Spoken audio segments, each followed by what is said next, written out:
What happens when one of Hollywood's most beloved and articulate actors meets a host determined to push every boundary? You won't believe what unfolds when Tom Hiddleston sits down for what was supposed to be a routine promotional interview, only to find himself trapped in an increasingly hostile interrogation that would ultimately destroy his relationship with late-night television forever. The tension that erupted last night between these two powerhouses wasn't just uncomfortable television. It was a masterclass in how quickly respect can crumble when egos collide and professional courtesy gets thrown out the window.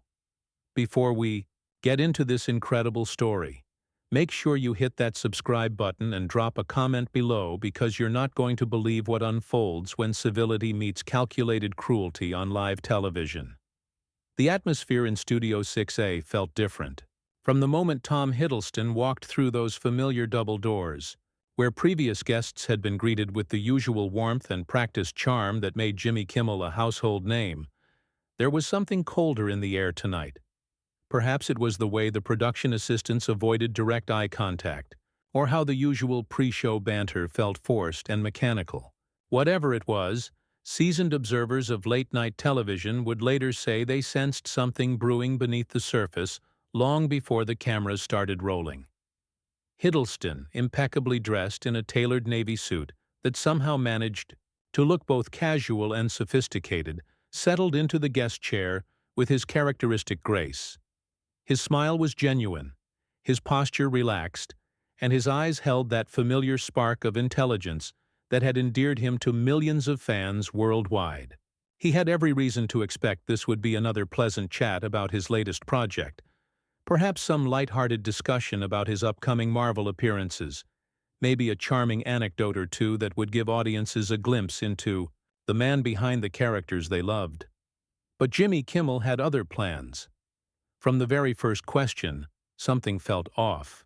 Instead of the usual softball opener about how Hiddleston was enjoying Los Angeles or what he thought of the latest superhero movie trends, Kimmel launched into what could only be described as an interrogation disguised as an interview. "So, Tom," Kimmel began, his voice carrying an edge that regular viewers had rarely heard before, "let's talk about this whole British thing you've got going on. I mean, how much of that accent is real? And how much is just part of the act?" The question landed like a slap across the face. Hiddleston's smile faltered for just a microsecond before returning, though anyone paying attention would have noticed. It no longer reached his eyes. "I'm sorry, Jimmy, but I'm not quite sure what you mean by that. I was born and raised in England, so I'd say the accent is about as authentic as they come." Right, Kimmel pressed, clearly not satisfied with the diplomatic response. "But you've got to admit, it's pretty convenient, isn't it? I mean, American audiences just eat up that whole sophisticated British gentleman thing. Must make casting directors weak in the knees." The studio audience, normally quick to laugh at Kimmel's provocative humor, fell into an uncomfortable silence. This wasn't the playful ribbing they were used to. This felt personal, targeted, and unnecessarily cruel. Hiddleston shifted slightly in his chair, his hands clasping together in what body language experts would later identify as a classic defensive posture. "I've never thought of my background as particularly convenient or inconvenient," Hiddleston replied, his voice maintaining its measured tone despite the obvious provocation. "I'm simply grateful for the opportunities I've been given, regardless of where I was born." But Kimmel wasn't done. If anything, Hiddleston's composed response seemed to embolden him, as if he'd identified a challenge that needed conquering. "You know what I find interesting, Tom? You've built this whole career on playing these smooth, charming characters. Loki, obviously, but even in your dramatic roles, there's always this underlying sense that you're the smartest guy in the room. Is that art imitating life? Or are you just really good at fooling people?" The question hung in the air like smoke from a gun that had just been fired. Even the camera operators seemed to sense that something had shifted fundamentally in the dynamic between host and guest.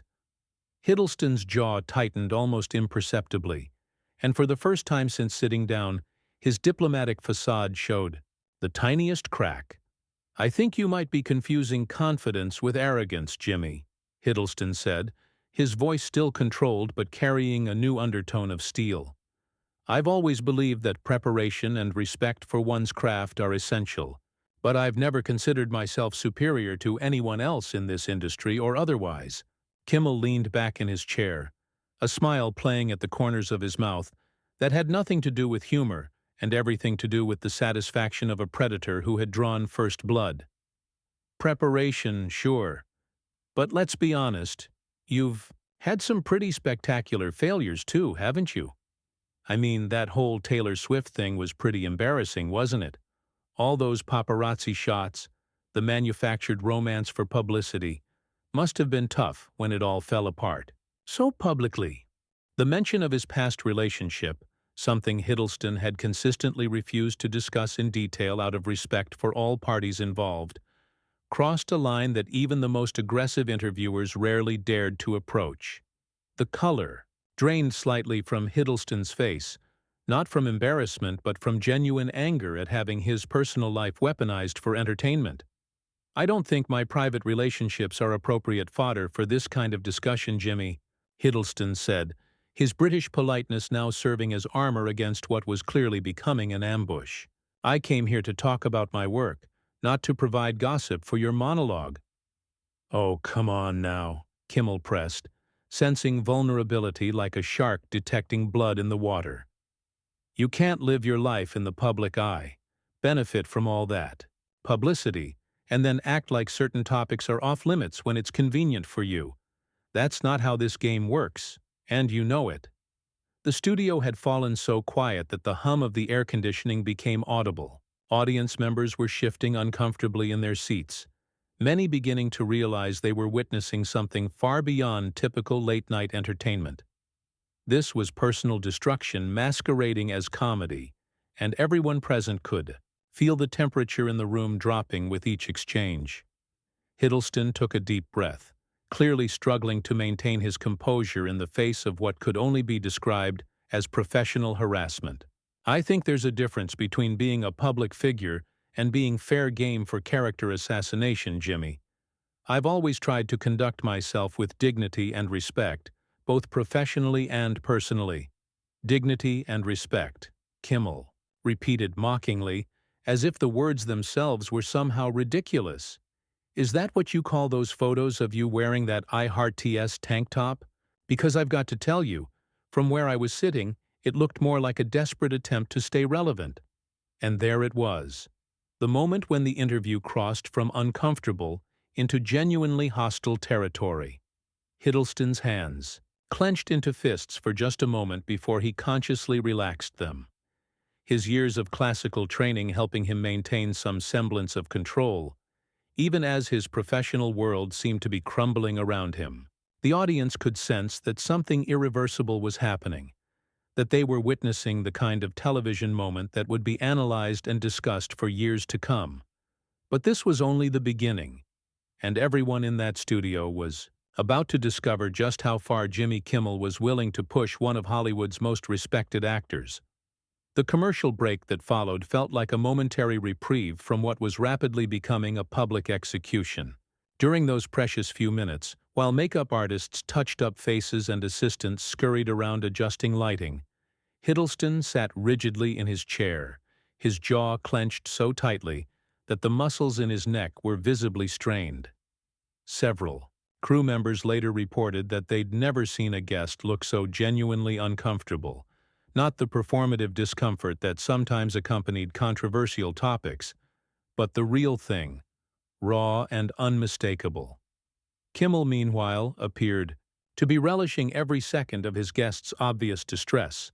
He chatted casually with his bandleader, cracked jokes with the production staff, and generally behaved as if he hadn't just spent the last 10 minutes systematically dismantling another human being's dignity on national television. When a producer approached him with what appeared to be a suggestion to dial back the aggression, Kimmel waved him off with a dismissive gesture that spoke volumes about his intentions for the remainder of the interview. As they returned from commercial, Kimmel's energy seemed to have intensified rather than mellowed. If anything, The brief intermission had given him time to reload, to prepare for what would become the most vicious segment of late-night television in recent memory. "Welcome back to the show," Kimmel announced to the cameras, his voice carrying that familiar jovial tone that had made him a beloved figure in American households. But anyone looking closely could see that his eyes held no warmth whatsoever as they fixed on his increasingly uncomfortable guest. "We're here with Tom Hiddleston, and we were just having a fascinating conversation about authenticity in Hollywood." The word authenticity rolled off Kimmel's tongue like poison, loaded with implications that made Hiddleston's shoulders tense visibly. The actor had clearly spent the commercial break trying to compose himself, to find a way to navigate through what had become a minefield of personal attacks disguised as professional inquiry. "You know, Tom," Kimmel continued, settling back into his chair with the casual confidence of a man who knew he held all the power in this particular dynamic, "I've been thinking about something during the break. You've made quite a career out of playing villains, Loki, obviously, but even some of your other roles have that manipulative, calculating edge to them. I'm curious, how much of that is acting, and how much is just you being yourself?" The question was so loaded with malicious intent that several audience members audibly gasped. This wasn't comedy anymore. This was character assassination performed in front of a live studio audience and broadcast to millions of homes across the country.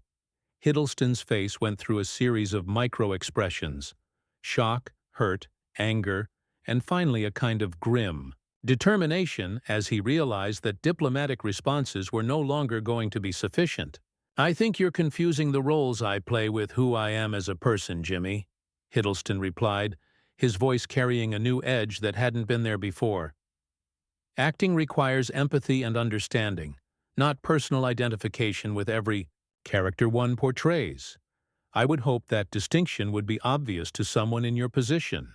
The subtle insult buried in that last phrase, the implication that Kimmel should know better, hit its mark perfectly. For the first time since the interview began, Kimmel's carefully constructed facade showed a crack. His smile became more forced, his posture more aggressive, and his next attack came with the fury of someone whose professional competence had just been questioned on his own show. "My position?" Kimmel shot back, his voice rising slightly. "My position is that I ask the questions people want answers to, not the softballs you're probably used to getting from those fawning British journalists. American audiences deserve honesty, not this carefully constructed persona you've been peddling for years." "Carefully constructed persona?" Hiddleston's voice remained controlled, but there was now an unmistakable current of anger running beneath the surface. "I've never claimed to be anything other than what I am. I'm an actor who takes his craft seriously and tries to treat everyone with respect. If that seems artificial to you, perhaps the problem isn't with my authenticity." The studio fell into an even deeper silence as the full implications of that statement settled over everyone present. Hiddleston had just suggested, in the most polite possible way, that Jimmy Kimmel was the one with authenticity issues. It was a masterful counterattack, delivered with the kind of precision that only someone with classical training could manage, but it also represented the point of no return in what had started as a simple promotional interview. Kimmel's face flushed red, and for a moment, the mask of professional entertainment completely slipped away, revealing something much uglier underneath. "You know what, Tom? I think we're finally getting somewhere. Finally seeing the real you instead of this sanctimonious act you've been putting on. Tell me, does it ever get exhausting being so much better than everyone else? So morally superior?" "I have never claimed moral superiority over anyone," Hiddleston replied, his voice now carrying the full weight of his classical training and natural authority. "But I do believe in treating people with basic human decency, something that seems to be in short supply on this particular stage tonight." The accusation hung in the air like a challenge thrown down between medieval knights. Hiddleston had just called out Jimmy Kimmel's behavior as indecent on his own show, in front of his own audience, on his own network. It was the kind of moment that ends careers and changes the trajectory of entire entertainment empires. Kimmel leaned forward in his chair, his voice dropping to a dangerous whisper that somehow carried more menace than any shout could have managed. Basic human decency? That's rich, coming from someone who's built his entire career on manipulation and calculated charm. You want to talk about decency? Let's talk about how you used a relationship with one of America's sweethearts as a publicity stunt, then threw her under the bus when it served your purposes. The studio gasped collectively as Kimmel crossed yet another line, bringing up not just Hiddleston's past relationship, but actively mischaracterizing it in the cruelest possible terms. Even members of the production crew were now looking visibly uncomfortable, some shaking their heads in disbelief at what their boss was willing to do for the sake of controversy. Hiddleston's composure finally began to crack in earnest. His hands gripped the arms of his chair so tightly that his knuckles went white. And when he spoke, his voice carried a tremor of barely contained fury. That is a lie, and you know it. I have never used anyone for publicity, never thrown anyone under any bus, and I will not sit here and allow you to spread malicious falsehoods about people I care about for the sake of your entertainment. Oh, now we're getting emotional, Kimmel taunted, clearly sensing that he'd found the precise pressure point that would break his guest's legendary composure. Is this the part where the sophisticated British gentleman loses his cool? Because I've got to tell you, your fans are going to be very disappointed to see how you handle a little honest criticism. But Hiddleston wasn't breaking down. He was building up to something much more powerful. When he spoke again, his voice carried the full authority of someone who had spent years commanding stages and screens around the world. Honest criticism would involve discussing my work, my performances, my contributions to the industry. What you're doing is spreading lies and attacking my character for no reason other than your own amusement. This isn't journalism, Jimmy. This isn't even entertainment. This is just cruelty. The word cruelty echoed through the studio with devastating effectiveness, and suddenly everyone present understood exactly what they were witnessing. This wasn't a playful celebrity roasting or even a tough but fair interview. This was one human being systematically attempting to destroy another for sport, and the audience was being forced to watch every agonizing moment of it unfold in real time. But Jimmy Kimmel was far from finished, and what came next would push Tom Hiddleston past the point where even his legendary patience and professionalism could sustain him any longer. Kimmel's eyes gleamed with the satisfaction of a man who believed he had his prey exactly where he wanted them.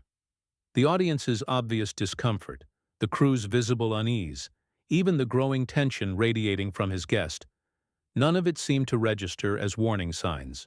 If anything, these reactions appeared to fuel his determination to push even further into territory that no responsible host should ever explore.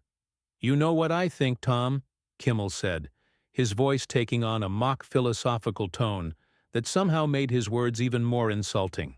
"I think you've spent so many years playing characters who think they're better than everyone else that you've actually started to believe your own hype. The noble Loki, the tortured romantic lead, the sophisticated gentleman, it's all just different costumes for the same basic character, isn't it? The guy who thinks he's too good for the room he's in." Hiddleston's breathing had become visibly shallow, his chest rising and falling with the effort of maintaining control in the face of what could only be described as a systematic attempt at public humiliation. When he spoke, his voice carried a warning that anyone with sense would have heeded immediately. "Jimmy, I'm going to give you one opportunity to end this conversation with whatever dignity you have left intact. We can discuss my actual work. We can talk about the projects I'm here to promote. Or we can end this interview right now. But I will not continue to sit here while you manufacture lies about my character for your own entertainment." The ultimatum hung in the air like a sword suspended by the thinnest of threads. Everyone in the studio understood that they had reached a crucial moment, the point where a guest was essentially offering their host a chance to step back from the brink of Disaster. Any experienced interviewer would have recognized this as the perfect moment to pivot, to make a joke, to diffuse the tension and salvage what remained of the segment. But Jimmy Kimmel had never been accused of possessing that kind of wisdom or restraint. Instead of accepting the graceful exit his guest had offered, Kimmel doubled down with a viciousness that shocked even those who thought they'd seen everything in the world of late-night television. He leaned forward with a predatory smile and delivered what would become the final blow in their relationship. Dignity? You want to talk about dignity? Kimmel's voice dripped with contempt. Let me tell you what I think about your dignity, Tom. I think you're nothing more than a pretentious fraud who's gotten by on good cheekbones and a fancy accent. I think you've never had an authentic moment in your entire career, and I think you're sitting there acting all offended because somebody finally had the guts to call you out on it. You want dignity? Try being honest for once in your life instead of hiding behind all that British politeness and fake intellectual superiority.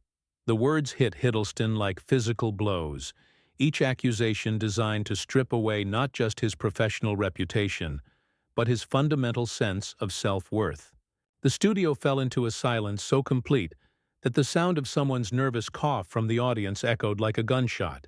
Even the camera operators seemed frozen, unsure whether they should continue filming what had clearly crossed every conceivable line of professional conduct. For a moment that felt like an eternity. Hiddleston simply stared at his host, his face, cycling through expressions of disbelief, hurt, and finally, a cold fury that was somehow more terrifying than any explosion of anger could have been. When he finally spoke, his voice was deadly quiet, carrying the kind of controlled rage that only comes from someone who has been pushed far beyond their breaking point. "You want honesty, Jimmy?" Hiddleston said, rising slowly from his chair with the fluid grace of a man who had spent years commanding stages around the world. "Here's your honesty. You're a small, petty, cruel man who has to tear down others, to feel better about yourself. You've taken what should have been a simple conversation between professionals and turned it into a character assassination because you lack the talent, the intelligence, and the basic human decency to conduct an actual interview." The studio erupted in gasps and scattered applause as Hiddleston continued, his voice gaining power with each word. "You hide behind the pretense of comedy and claim you're just asking tough questions, but what you're really doing is bullying people who come here in good faith, expecting to be treated with basic professional respect. Well, I won't be your victim tonight, and I won't give you the satisfaction of watching me break down for your audience's entertainment." Kimmel's face had gone through several color changes during this speech, settling finally on a shade of red. That suggested either embarrassment or fury. He tried to interrupt several times, but Hiddleston's voice cut through every attempt with the authority of someone accustomed to holding an audience's attention. "You want to know what's authentic, Jimmy? This is authentic. Me standing up and refusing to participate in whatever sick game you think you're playing. You want to know what's dignified? Dignified is walking away from someone who clearly has no concept of professional boundaries or basic human respect." Hiddleston began removing his microphone with deliberate, measured movements, each action carrying the weight of finality. The studio was so quiet that the small sounds of the equipment being disconnected seemed amplified tenfold.